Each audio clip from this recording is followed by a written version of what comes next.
What's up, everybody, and welcome in. This is FST. It's Fantasy Sports Today. My name is Matt Striker. Happy to be here, as you can tell. His name is Joey P. That's right, Joe Pisapia, the author of the Fantasy Black Book, back in his chair, my man. This is the place if you want to dominate, and I'm sure you do. Whether it be season-long fantasy, we've got you covered. You still playing DFS? Good. Money to be made there. Straight-up wagering, it's pretty much what I'm all about. Folks, this is the spot. At SportsGrid, at SportsGrid TV. Those are the social media handles. If you're new to the show or maybe you're lapsed, a lot of things we say here live there for quite a while, so you'll want to keep that in your back pocket. In our front pocket, ooh, that sounds weird, but I got to go with it, is Joey P, the man. Hop on out, buddy. Give me a big hug. We'll do it with our chests kind of together, but the rest of our body's out, so it's kind of like, yeah, what's up, man? But what's up? I'm happy to see you. Happy baseball, dude. I can see you're happy to see me. I think we all know how happy you are to see me. I've seen the size of your Yankee bat, my friends, and I can tell right now you're excited. You're excited baseball is back. Welcome back, everybody, because FST in-season baseball is here. Matt Striker just gets very excited when baseball is back around. You just can't stop him no matter what. He loves baseball so much, and so do I, and so do you. That's why you're watching here over on SportsGrid, and we're going to take you through everything you need to know in fantasy baseball. And of course, we're going to hyperbolize all of the singular moments that we've seen, and of course, overreact and underreact to everything that's going on in Major League Baseball, because this is what happens, right? We have a few games and we just completely freak out. I just want to remind everybody, always go back and look at last April, look at last opening day, some of the things that go on. You just got to kind of take it with a grain of salt. It's a very small sample size, but there's lots of important headlines to get to, and I think we have to start with Mr. Opening Day, because that's his new nickname. It's Tyler O'Neill, and my co-host on Fantasy Bros MLB, he said, he's hit a home run every single opening day for 5 years. Do you want to bet on it? It's 3-1 right now, more than 3-1 for him to hit a home run on opening day. I said, no, baseball is a game of failure. Not for Tyler O'Neill, it isn't, because he did it again. Matt, 6 home runs, 6 straight opening days. I mean, is that one of the untouchable records in baseball, do you think now? Ooh, good question. Yeah, sure. I would think so, just based on longevity of guys. But I want to go back to the hey, play it. It's 3-1. I want to know out there how many people are up or down based off opening day. Because I know guys like you and I, we didn't really jump too much into opening day. Our strategy is to watch and wait and let things pan out. Let's get a larger sample size. We rely on our metrics, and we'll have that conversation. But from a betting standpoint, a lot of people got super excited, and they blew a bank on opening day. But if you could catch 3-1 on O'Neill to take 1 yard and a couple other nice plays, you're playing with the house money, and that's our goal. Let's talk more about some headlines and some news as well. I know you know some things about Jose Ramirez. I might be interested in hearing that. Yeah, Jose Ramirez, the sprained wrist. Now, he did stay in the game after. It was a situation where he was sliding into the base and jammed the wrist. He tried to stay in the game, and then they ended up taking him out of the game. So they're going to run some tests. It seemed as though he wasn't going to play today, but it didn't seem like, oh my God, this is tragic. So we will hold our breaths. If it is a mild strain, you're looking at 2 to 4 weeks. That's typically the time frame that you can handle. It's not ideal, but I think you'd rather have this happen in April than in September if you have fantasy playoffs. So it's never a good thing to miss a player like Jose Ramirez. He was your first round pick. He was a top 5 guy overall. He's got power. He's got speed. Plus, from the Guardian standpoint, too, you don't want to lose a player like that because you don't have Josh Naylor anymore. As good as Manzardo's been in spring, and he's carried that over so far in the early part of the season, you hope that this is more of like he jammed his wrist situation. He's going to take a couple of days off and then come back and be okay. Not that there's any damage. So we'll hold our breath collectively. Hopefully we'll get some answers today or maybe Monday at the latest. So stay tuned with that. Also, good news on the health front. Mookie Betts is back, healthy, and hitting home runs. This is great. I was getting real concerned there for a while about Mookie Betts. I don't know about you, but Mookie Betts had an incredible walk-off on Friday night. They were giving out the rings. You see the gold jersey. I mean, it was everything you could possibly wanted and more. And for the Los Angeles Dodgers, this is very important. You got to have your superstar players in there because, the bottom half of this lineup, to me at least, is not the best. So you got to have Freeman, you got to have Ohtani, you got to have Mookie Betts doing what they do best. I don't know about you, Matt. I was getting really concerned about Mookie Betts. A smaller frame guy losing 15 pounds, losing 20 pounds. It seemed like something was really wrong. It seems like it's back together right now. But of all the timing for it to happen right when we have the most amount of drafts going on certainly wasn't ideal. So there might be a lot of people out there who probably got a discount on Mookie Betts. Nice. I'll tell you from experience, just with travel back and forth, going to and fro, a lot of times you catch like neuroviruses and you just catch things going. And maybe it's something like that caught Mookie Betts. But either way, the best part is to be past it. And yeah, if you caught a discount on something like that, and God bless you, may as well, as a Mookie Betts manager, it's something I didn't really sweat, but I did keep a side eye, and then I started to read he was taking a medication or something to that effect. So that to me is positive, and that's encouraging, because I'm always looking for the positives to take advantage of what I know to be the negatives, Joe. Yeah, the 2 is okay. It's the fro you got to watch out for sometimes. When you go in the 2 and the fro sometimes will get you. You got to be careful about that. Is that right, Jerry? Also, in the early going, some struggles for closers. Stop me if you heard this one before. But it wasn't just any closers. It was elite closers. Devin Williams struggling in his first outing. Josh Hader throwing 3,000 pitches against the Mets in his first outing. You had blown saves, Luce Jackson. You had Romano not look good. You had Roldis Chapman using the 8th inning. Lots of weirdness. Bednar looked shaky, although he did pick up his first save this weekend. So we'll see how that goes. But this just goes back and trying to drive home this point that I keep making every year, which is, you think you're getting eliteness in closers when you draft some of these guys. And I understand why, especially in those leagues where you have mandatory relief pitcher spots where you want to have an advantage, especially in head-to-head leagues. I get getting one of those guys. But when you overpay for the guys in the middle especially, it's the worst. I'd much rather just wait, play the save game on the waiver wire, because what happens is you end up inevitably missing out on some really big power bats in the 5th round, 6th round, 7th round. And to me, you can't make up that ground. You can always find closers. You can always find saves on the waiver wire every single year. But I want to talk about some good news also. Some good news, Gunnar Henderson working his way back. I actually did get to see one of his at-bats in the minor leagues. They were showing it on MLB Network. So he looks healthy. He looks good. Hopefully we'll get him back, I would assume sometime, I would think mid to late next week. That would be the target time for Gunnar Henderson. So if you've got him in weekly lineups, you might want to think about throwing him out there on Monday just to see, and hopefully the Orioles get another bat back. But again, the Orioles, so far, offense has not been their issue. Speaking of offense, there was some offense yesterday in Yankee Stadium. I think we need to talk about. 20 runs scored yesterday. Nestor Cortez has an ERA of 36. Now, I get it. Cool. Nestor's their old pitcher, their old teammate. They probably know exactly what he wants to do, where the ball is going. Maybe he even tips his pitches a little bit. And yes, it's Yankee Stadium, which is a little league ballpark. However, the new bats are really interesting. And I know they're approved. I know they're illegal. Jazz Chisholm, Volpe using those bats. Jazz Chisholm's exit velo at 109. Typically, his exit velo sits at 90. That's a big difference. So is it just a matter of time before we start to see these big, giant bats everywhere in Major League Baseball?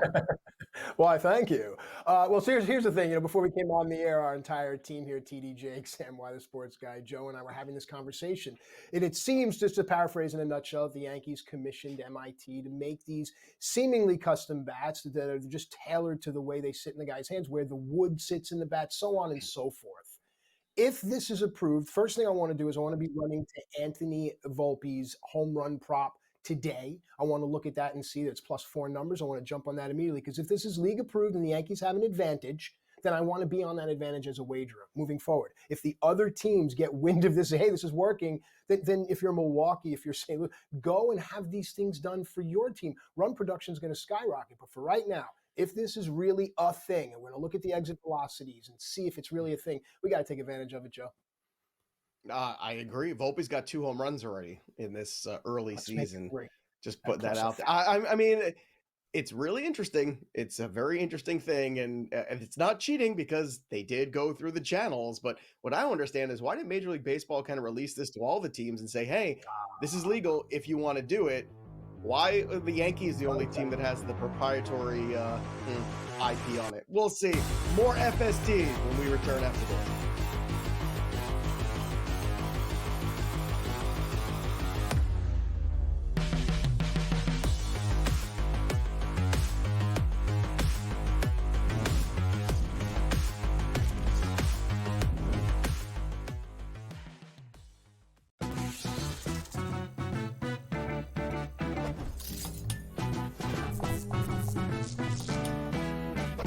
Knows how to show love to our everyday heroes.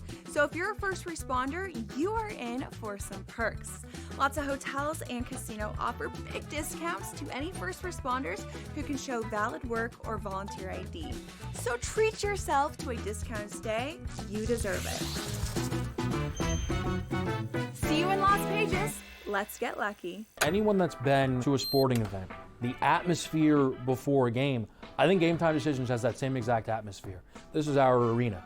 This is what we do. There is going to be an energy to Game Time Decisions that you will feel night in and night out. The excitement you get when you lock your bets in, when you're figuring out what you want to do, we can zone in on the biggest games each night. I want this to be the place that people come to before the games start so they feel as ready as possible to lock in their cards. We are going to hit every single one of those markets that you need to know about. We're going to go through every single thing, and I've got a great team behind me that's going to help me get the job done. There is not going to be a better place, I promise you, than Game Time Decisions to get that new information, react to it, and be able to then bet accordingly. We will have everything at our disposal, and we will use that to our advantage.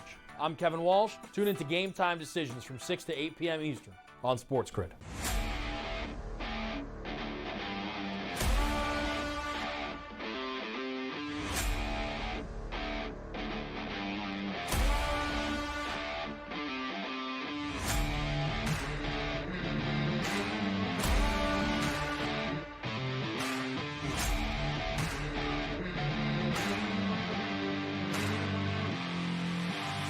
It's smarter to be on SportsGrid.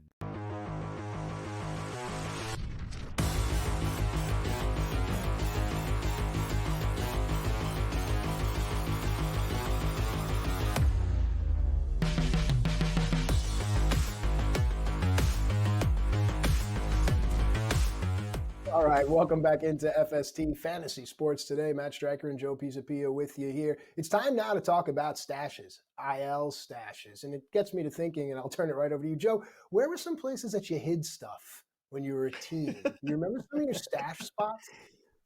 I had nothing to hide. I was a very good Sure. kid. I was a clean teenager. Right, yeah, me too. Great. No, I was not trouble.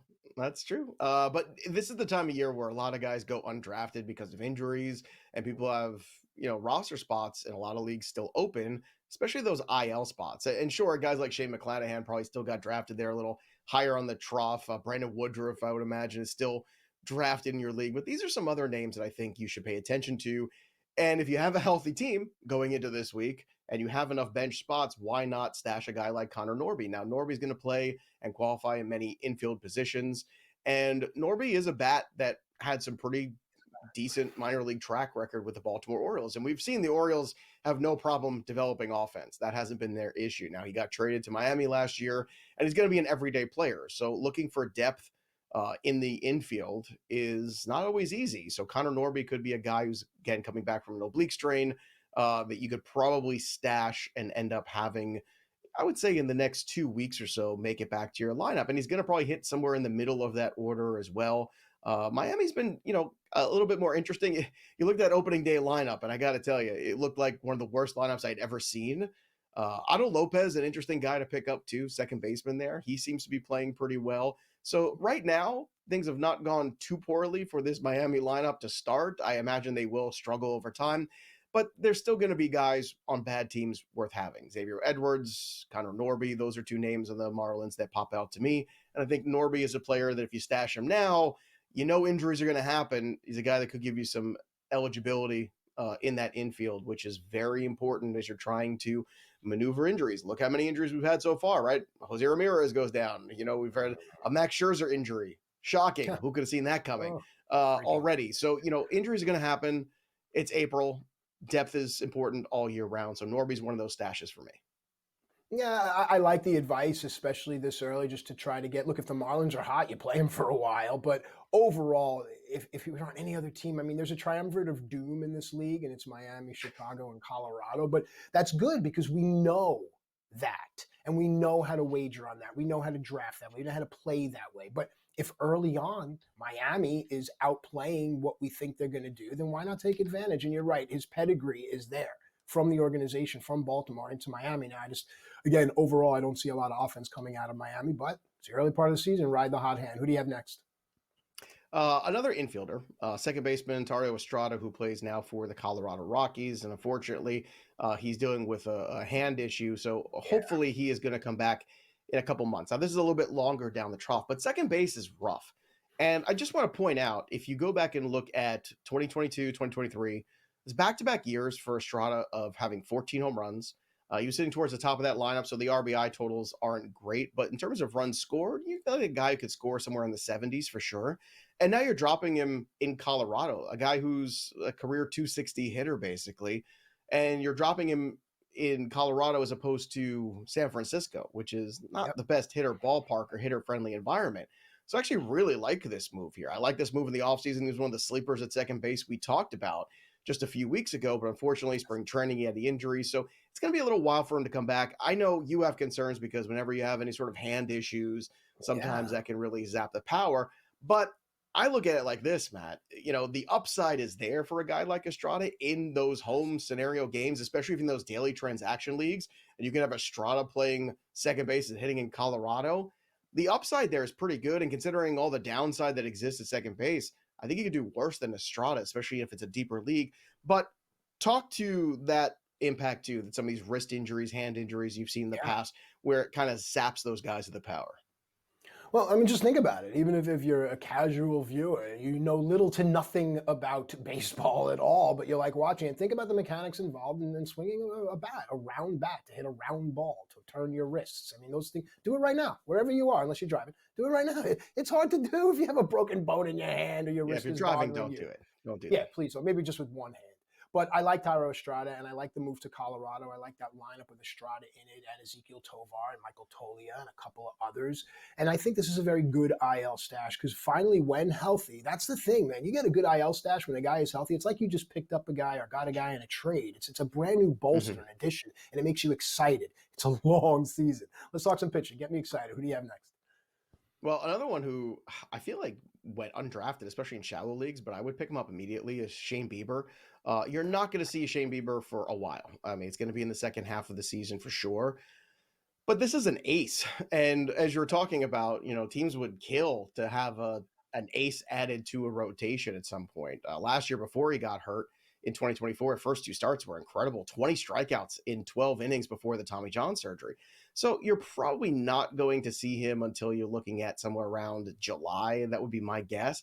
But remember, July, August, September, that's a pretty good stretch there where Shane Bieber could be really useful in a good Cleveland Guardians team.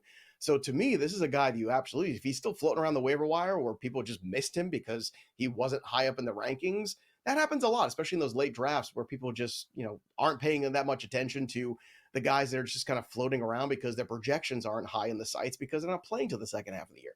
Shane Bieber absolutely is a guy you want to stash. And another pitcher too, Yuri Perez, same deal, had the Tommy John, is coming back from it. He's probably not going to be available till the latter part of the season, maybe late July as well. But he wasn't going to have a ton of innings anyway this year. So Yuri Perez, another guy that flirted with greatness. He is still very young. He's in his early 20s. He's got the kind of stuff that, you know, gets Major League Baseball teams very excited. And probably at some point when Sandy Alcantara gets dealt, Yuri Perez is going to have an open rotation spot, I think, around that same time. So you could see that move happening. So I'll put it to you, if you can only have one of these guys, Shane Bieber or Yuri Perez, who would you rather stash if you have one spot available? It's a great question. I like Bieber because of what I know, and I like the team that he's on. I like the bullpen that he has. So give me the Biebs. Yeah, Biebs. I'll take the Biebs too. But if you're in those deeper leagues and Biebs is gone, Yuri Perez is a nice consolation prize. Now, early in the season, believe it or not, the market's already moving. So we're going to take a look at two lines right now that have already changed dramatically from where they open to where they sit right now.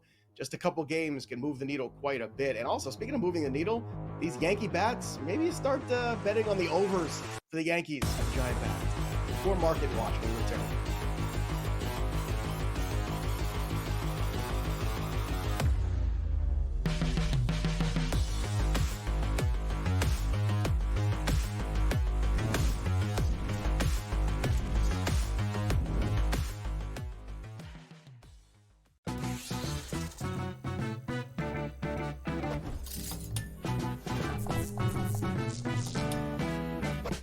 knows how to show love to our everyday heroes. So if you're a first responder, you are in for some perks. Lots of hotels and casino offer big discounts to any first responders who can show valid work or volunteer ID. So treat yourself to a discounted stay. You deserve it. See you in Las Vegas. Let's get lucky. Anyone that's been to a sporting event, the atmosphere before a game, I think Game Time Decisions has that same exact atmosphere. This is our arena.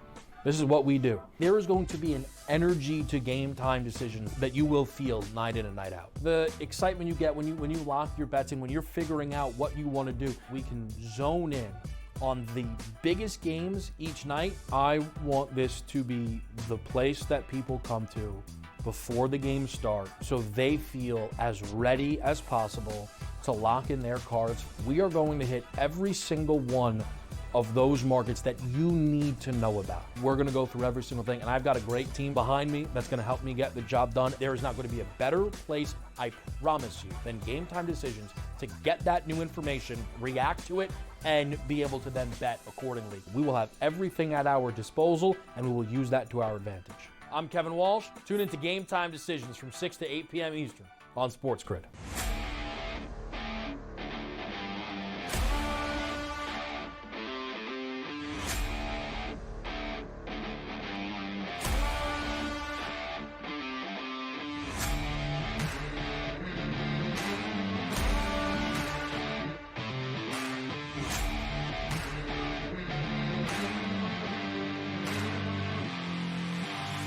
It's smarter to be on SportsGrid.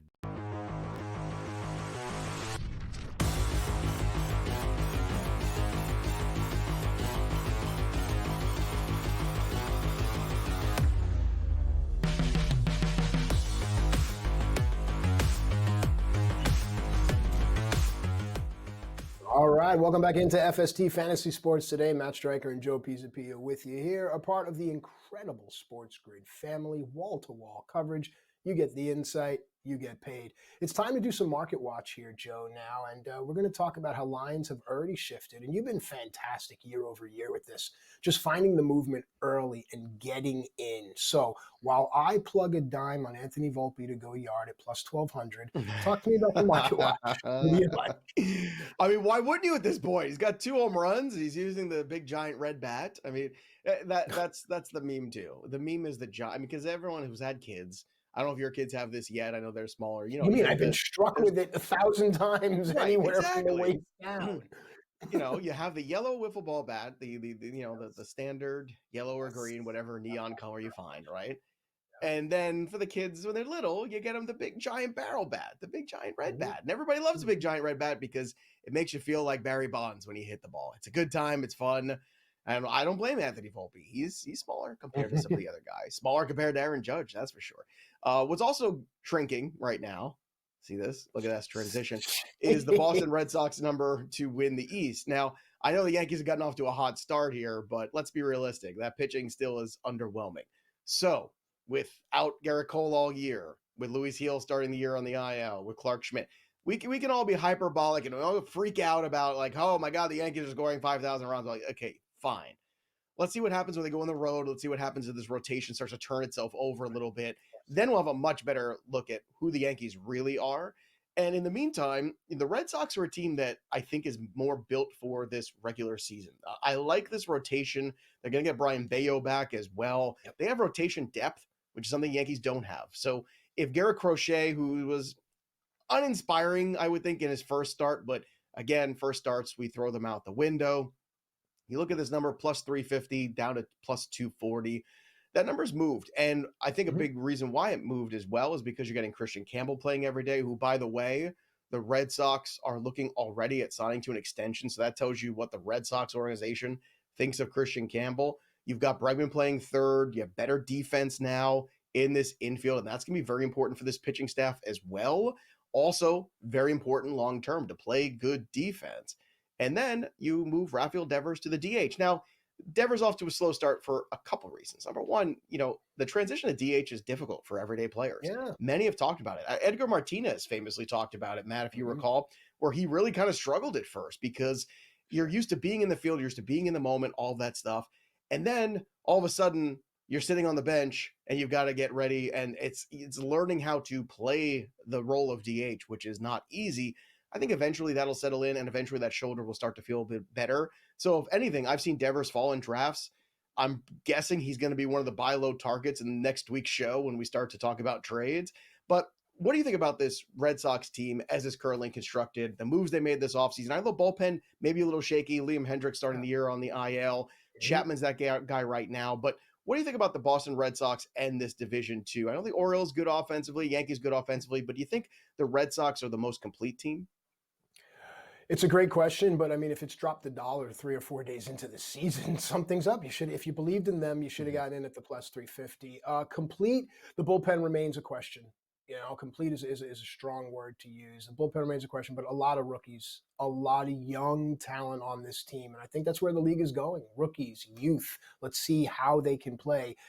A bit of an older man's game, baseball. Yeah. And speaking of rookies and youth, Cam Smith, who we were talking about a month ago, right? We were talking about Cam Smith and people were saying, what are you talking about? He wasn't even on the board. In fact, our producer, Sam Yarnell, he went and called up, boom, boom, boom, boom, makes a call to the book. Hey, why is Cam Smith not on the board? Cam Smith gets on the board, right, at plus 20,000. So if you bet and it, Sam got in right there, right at that day. Sam bet it seconds later. So he's already made now money. What is it? Let me hear. It's plus 450 right now. So I tend to wait a little bit more rookie of the year. I like these things to play out. These rookies get to ebbs and flows. You've seen that in the past too, where guys get really hot in the first half of the year. We saw it with Josh Young, right, a couple of years ago, and then it faded. Rookie of the year is a better thing to start looking into more when you're into June and July. I think that's when the market really starts to present itself. And typically speaking, you haven't lost any value. Think about last year too. You had Merrill and you had Paul Skeens neck and neck all the way towards the end. So there's still going to be value there, but there's definitely been value on Cam Smith, and he's one to watch.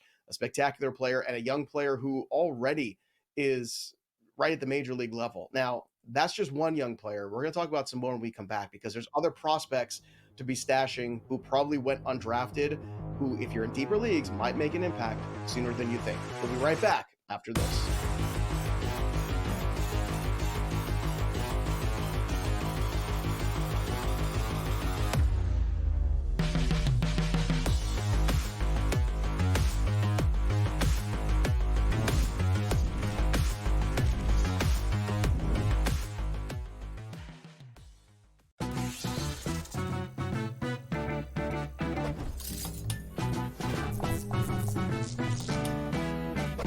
Knows how to show love to our everyday heroes. So if you're a first responder, you are in for some perks. Lots of hotels and casino offer big discounts to any first responders who can show valid work or volunteer ID. So treat yourself to a discounted stay. You deserve it. See you in Las Vegas. Let's get lucky. Anyone that's been to a sporting event, the atmosphere before a game, I think Game Time Decisions has that same exact atmosphere. This is our arena. This is what we do. There is going to be an energy to Game Time Decisions that you will feel night in and night out. The excitement you get when you lock your bets in, when you're figuring out what you want to do, we can zone in on the biggest games each night. I want this to be the place that people come to before the games start, so they feel as ready as possible to lock in their cards. We are going to hit every single one of those markets that you need to know about. We're gonna go through every single thing, and I've got a great team behind me that's gonna help me get the job done. There is not gonna be a better place, I promise you, than Game Time Decisions to get that new information, react to it, and be able to then bet accordingly. We will have everything at our disposal, and we will use that to our advantage. I'm Kevin Walsh. Tune into Game Time Decisions from 6 to 8 p.m. Eastern on SportsGrid.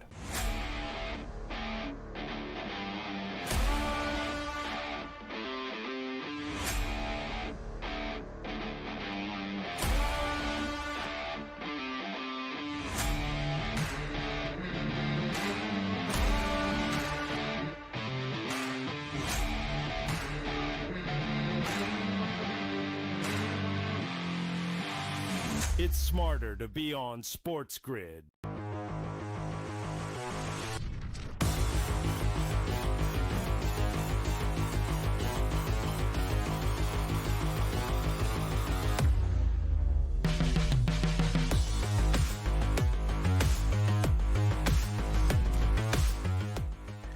All right, welcome back into FST Fantasy Sports. Today, Matt Striker and Joe Pisapia, TD Jake and Sam Y, the sports guy behind the glass, just a group of buds that love sports, love baseball, having great conversations both off and on the air. But let's bring the conversation forward here, talking about the prospect watch. Now, normally, I got to tell you, I was part of the group that like, yeah, the prospects, whatever, because baseball was an older man's game, takes up. But now, Joe, kids come up and bang, they make an impact immediately. And you've got to know these new young kids. You have to. So let's talk about, I mentioned how the Red Sox, you asked me in the previous segment if they were the most complete team.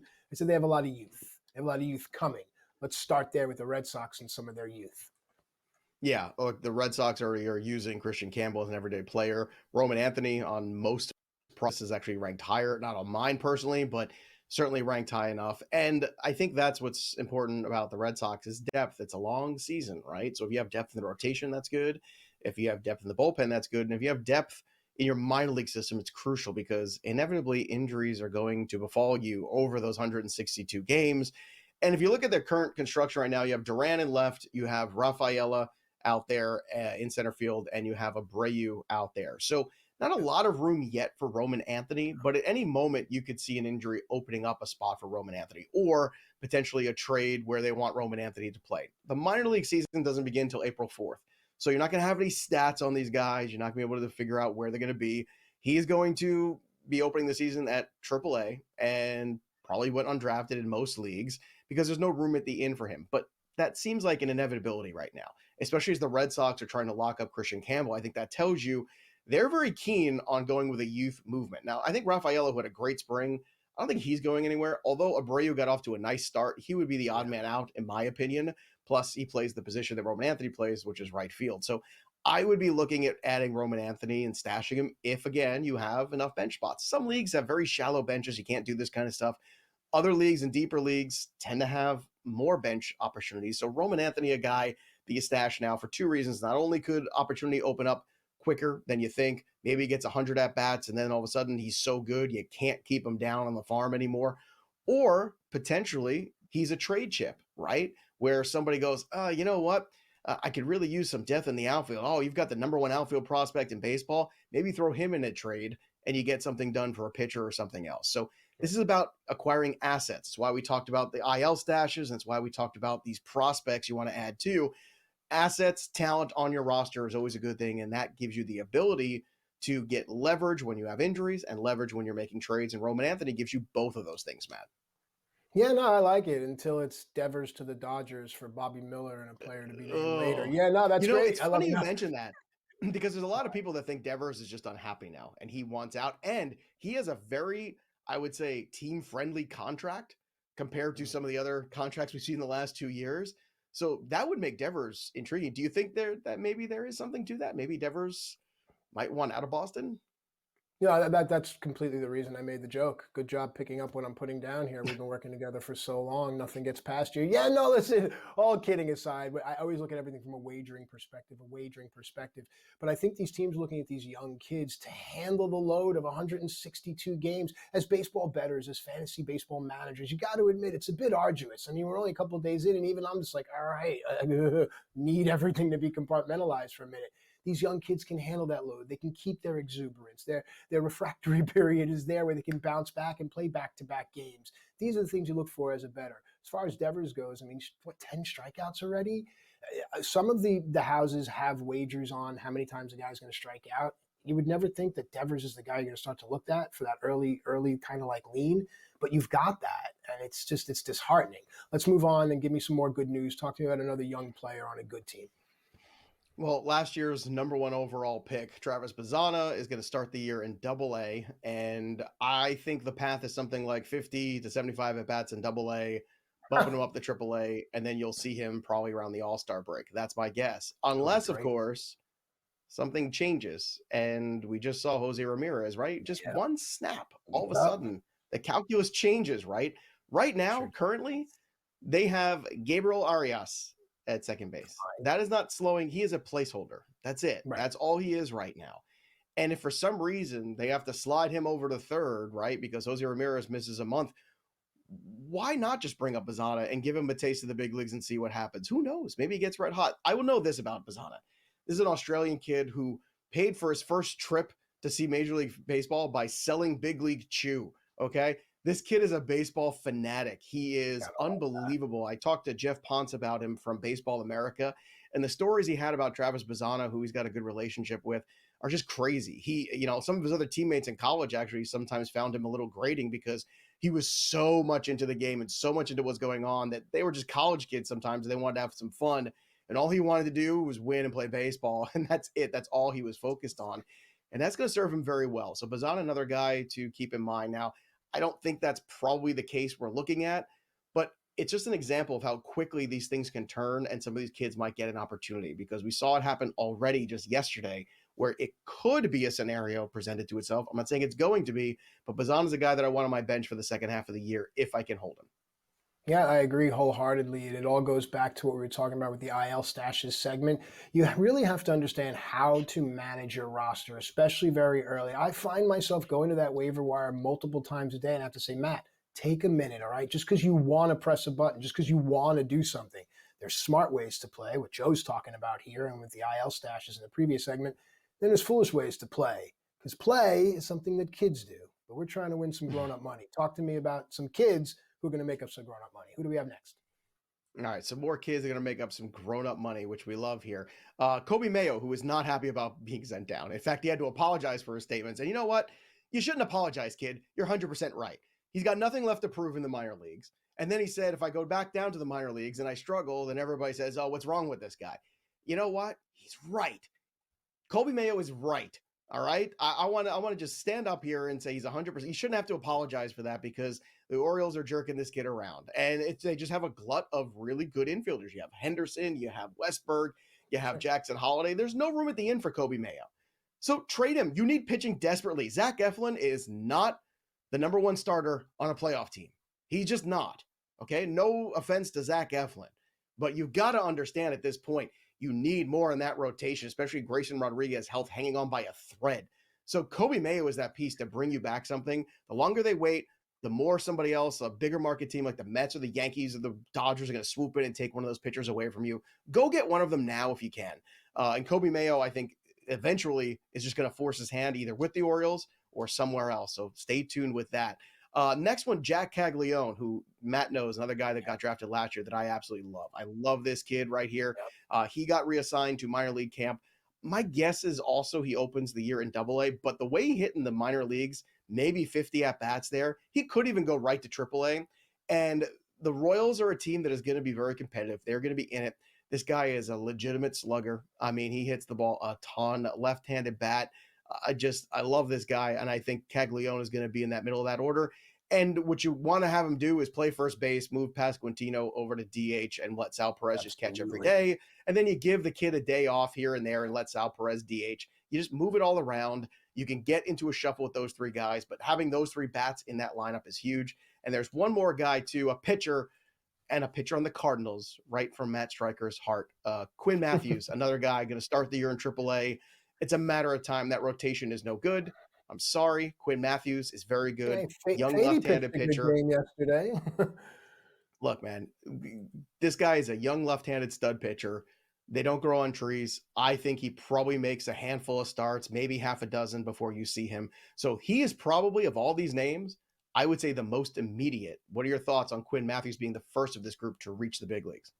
Well, yeah, a lefty starter is going to be coveted, and I like that, and I'm a Cardinal fan. And then to move down the highway, Caglione would be the guy to whom I tune in to watch the Royals over Bobby Witt. How about that hot take? Oh, my God. Why do you hate Bobby Witt so much? It's just unbelievable. I don't think the team has enough around him, but we could talk about it more on the other side. Well, Caglione would help. We'll talk more about that. Also, with baseball comes more numbers, and we've got some fun ones. By the numbers coming up next. Don't go anywhere.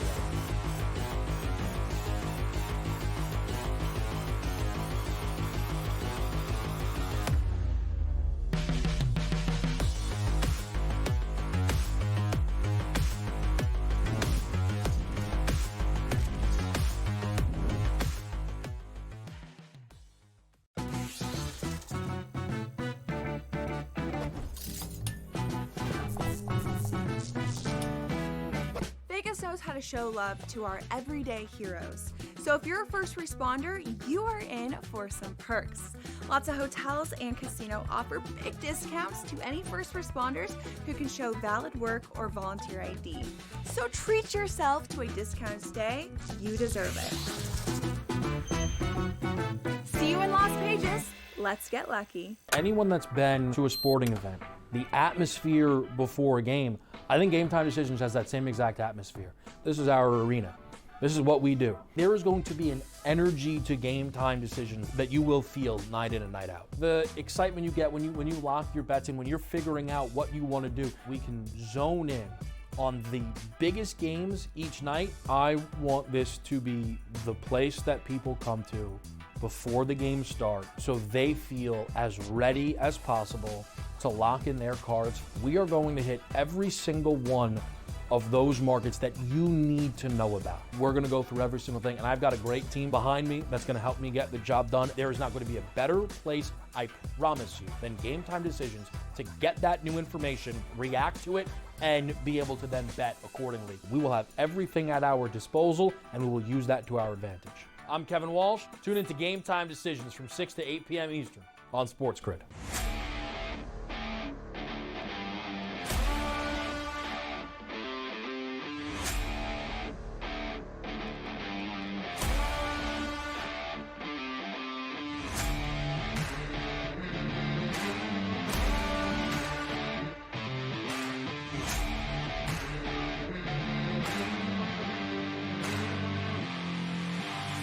It's smarter to be on SportsGrid.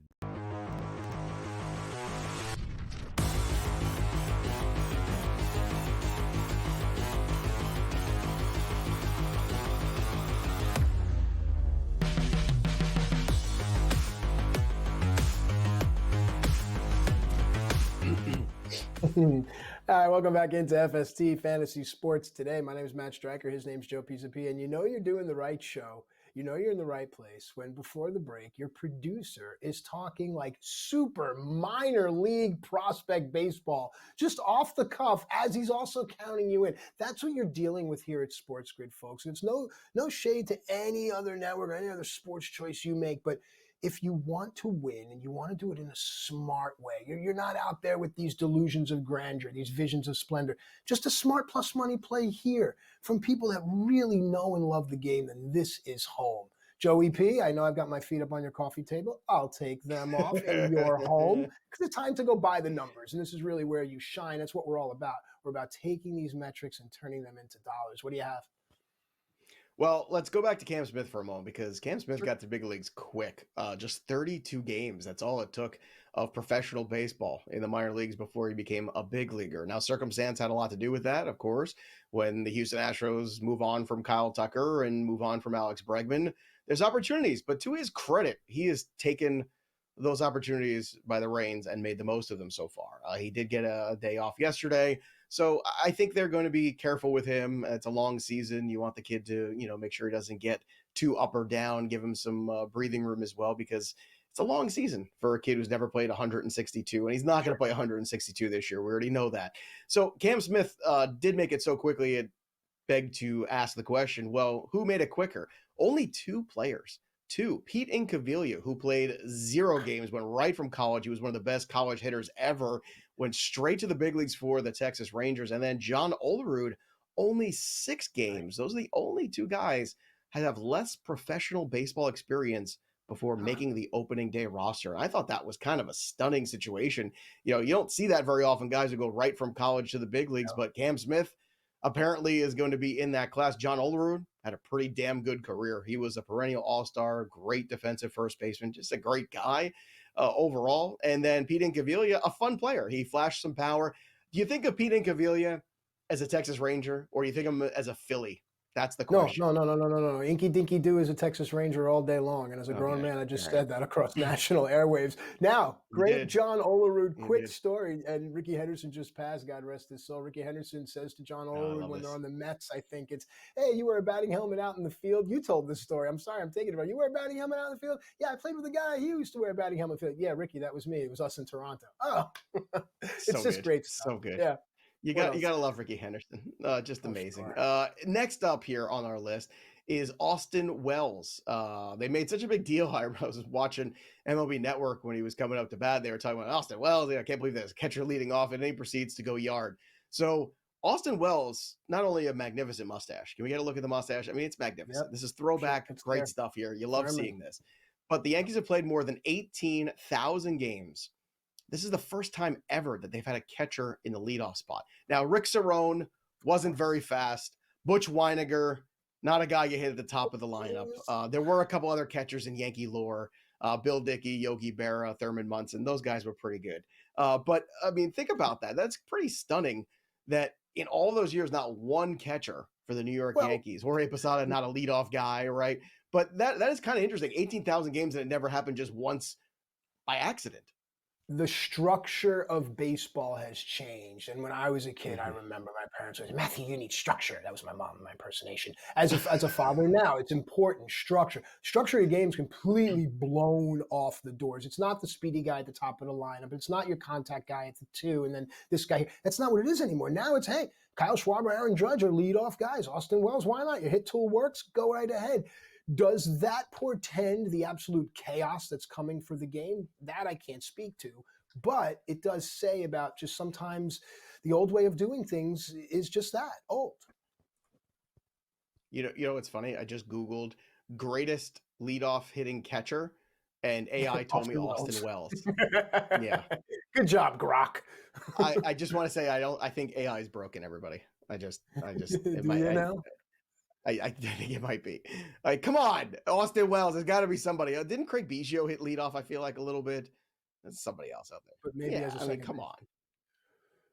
Okay, I gotta go back and look. But you're 100% right. The game is this the structure that your mom was talking about? By the way, is that why we've done this show for 6 years? Yes, it's the structure of having a show format where we go from topic to topic. No, but at the end of the day, look, having structure is important, and being able to color outside the lines is also important. I don't want to go off on a rant here, but as a wagerer, having structure in March and April is so important. But then when you see something, being okay to color outside the lines with the house money is what we're just trying to do here, Joe.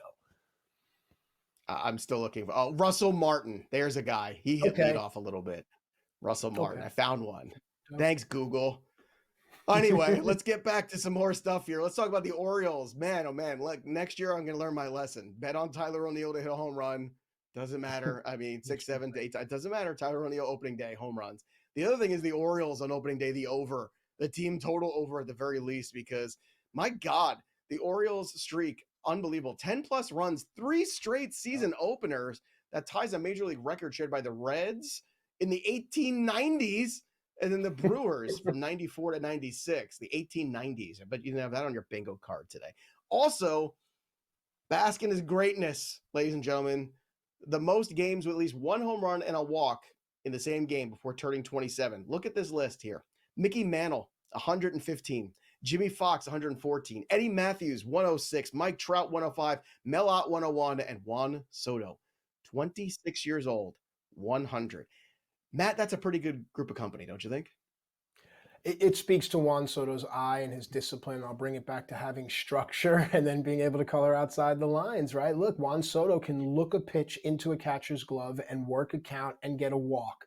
The same way he can recognize what pitch is coming next and take it 400 plus feet. And that, to me, is how I want to be as a wagerer. I want to be able to look at pitches most of the time, know who I am, but every so often when I see that meatball, I'm going to take it yard.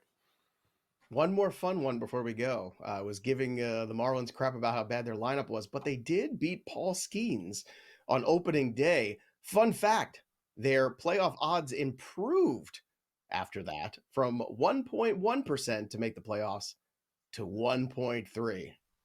Ooh, rush to the book. Marlins.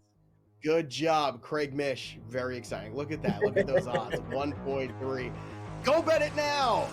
A deep dive when we come back.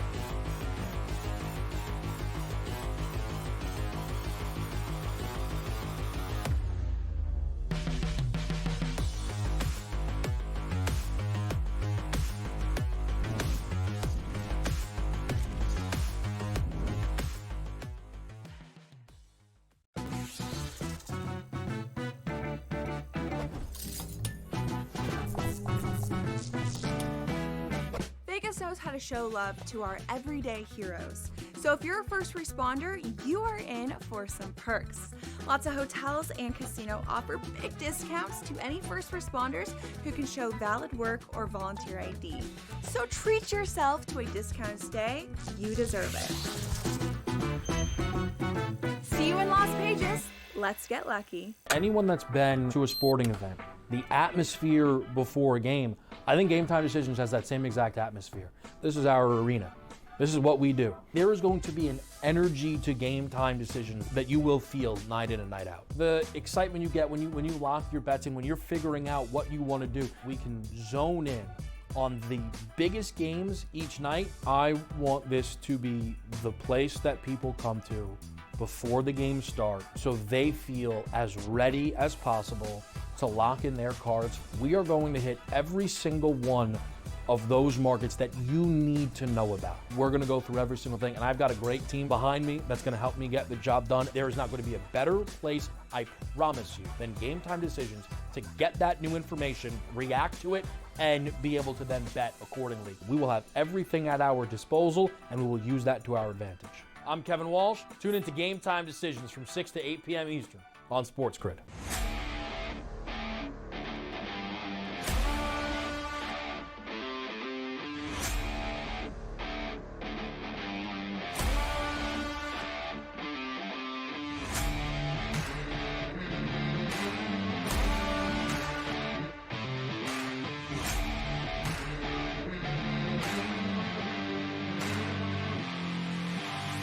It's smarter to be on SportsGrid.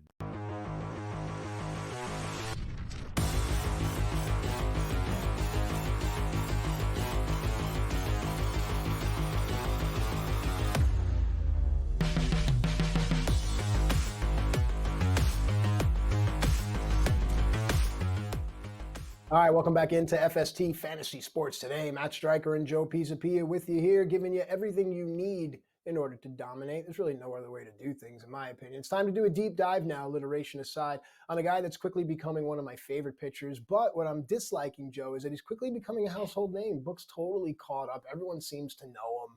But I guess I kind of have this ownership thing that I got to work on in therapy. Paul Skeens, all day long.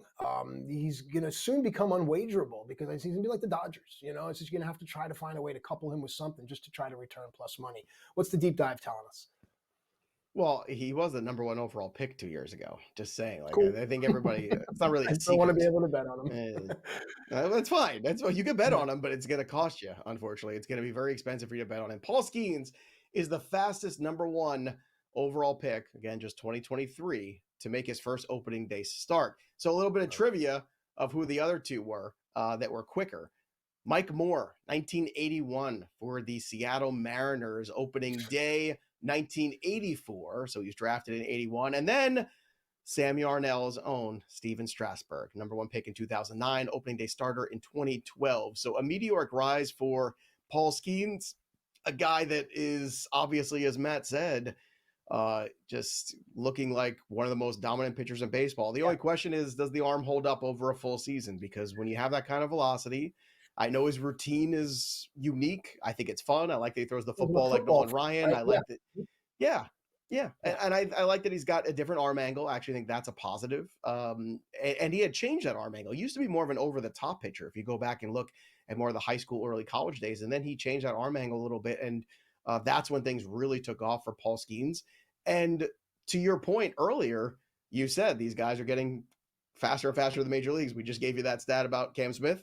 And here's another one about Paul Skeens. They're not just getting to the major leagues quicker, but they're the number 1 starter on opening day quicker. And that's a huge shift from our era of baseball growing up into even just 10, 15 years ago.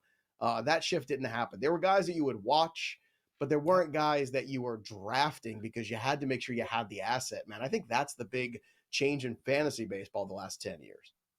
When we were young, they were part. I was a kid. Right? They were part. Pete Incaviglia, he didn't even have to play in the minor leagues. He went straight to the big leagues from college, that kid. Inky dinky doo. Inky dinky doo. But yeah, they were part of the team. Now they are the team. And I think that's the difference. And you have to be careful. As a wagerer, I would love to wager with a older man's head. I love that. Still tongue keeps a wise head all day long. As a bettor, I bet like an old man, and I think that's the way to do it. But overall, dude, Paul Skeens is just, he's special. And I think if a guy can have a knockwood rubber arm, this is fun. Now, it's a shonda about Jared Jones, and I don't think he's going to be down, from what I've read, right? It's not as bad as it could be. But this team overall can be really fun. And when Skeens goes, they're fun. Couple it with maybe O'Neal Cruz or Brian Reynolds. Try to find something there. But otherwise, you're finding these K props in a deep minus number, and it's really hard. But overall, I like him, and I think separating myself as a wagerer and a fan, it's fun to just sit down and watch him too. And I don't want to use this term, but he's a pock-marked-faced kid. He's a pimply-faced kid. We were all that kid. I grew that mustache as soon as I was able to. I was never that tall. I didn't have a girlfriend that looked like that. But either way, I loved Paul Skeens. Freshman year of high school, that was Matt's mustache. There was right out there. He was ready to go. Now, we were talking earlier about Pete Incaviglia, which had me going down the rabbit hole of the Texas Rangers. The last time they had a Rookie of the Year was 2010, where Josh Hamilton won MVP and Neftali Feliz won Rookie of the Year. So that's a fun fact. But the Rangers did it twice. In fact, they did it their first year, 1974. I asked Matt a little while ago, I don't know if he's been marinating in the back of his mind about it, who the MVP and Rookie of the Year were in 1974 for the Rangers. One became a very good manager, and the other had a kid who played in the big leagues. One became a very good manager. Gosh, dude, my brain between wrestling for the Cleveland Indians, not the Guardians, but the Cleveland Indians. Jack McKeon. I don't know. Mike Hargrove was the Rookie of the Year. Wow. I would have gone there. Mike Hargrove. And the MVP, Jeff Burrows. Jeff Burrows, MVP in 74. So it's kind of weird, like an expansion team to get Rookie of the Year. That's less weird, but MVP in the same year, that's kind of an odd one there for sure. I wonder how many teams have had Rookie of the Year in MVP. In a weird way, right? Remember when the Marlins came in, the Rockies came in? It kind of always seems to happen that way. Yeah. By the way, you feel old that Jeff Conine's kid is playing for the Marlins? They're honoring him today. I saw that. Yes, they must have a Conine on their roster, I think you said. At all times, you must have a Conine. That's how it works. Now, Matt mentioned Jared Jones. We're going to have more information on him in hour 2. Also looking ahead to the week coming up, 2-star pitchers and more. Don't go anywhere. Hour 2 of FST right around the corner.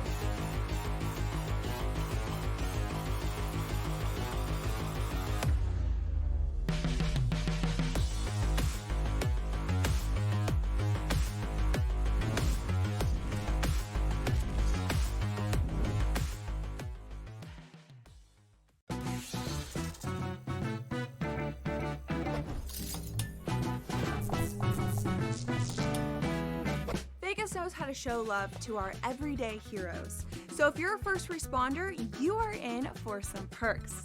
Lots of hotels and casino offer big discounts to any first responders who can show valid work or volunteer ID. So treat yourself to a discounted stay. You deserve it. See you in Las Vegas. Let's get lucky. Anyone that's been to a sporting event, the atmosphere before a game, I think Game Time Decisions has that same exact atmosphere. This is our arena. This is what we do. There is going to be an energy to Game Time Decisions that you will feel night in and night out. The excitement you get when you lock your bets in, when you're figuring out what you want to do, we can zone in on the biggest games each night. I want this to be the place that people come to before the games start so they feel as ready as possible to lock in their cards. We are going to hit every single one of those markets that you need to know about. We're gonna go through every single thing, and I've got a great team behind me that's gonna help me get the job done. There is not gonna be a better place, I promise you, than Game Time Decisions to get that new information, react to it, and be able to then bet accordingly. We will have everything at our disposal, and we will use that to our advantage. I'm Kevin Walsh. Tune into Game Time Decisions from 6 to 8 p.m. Eastern on SportsGrid.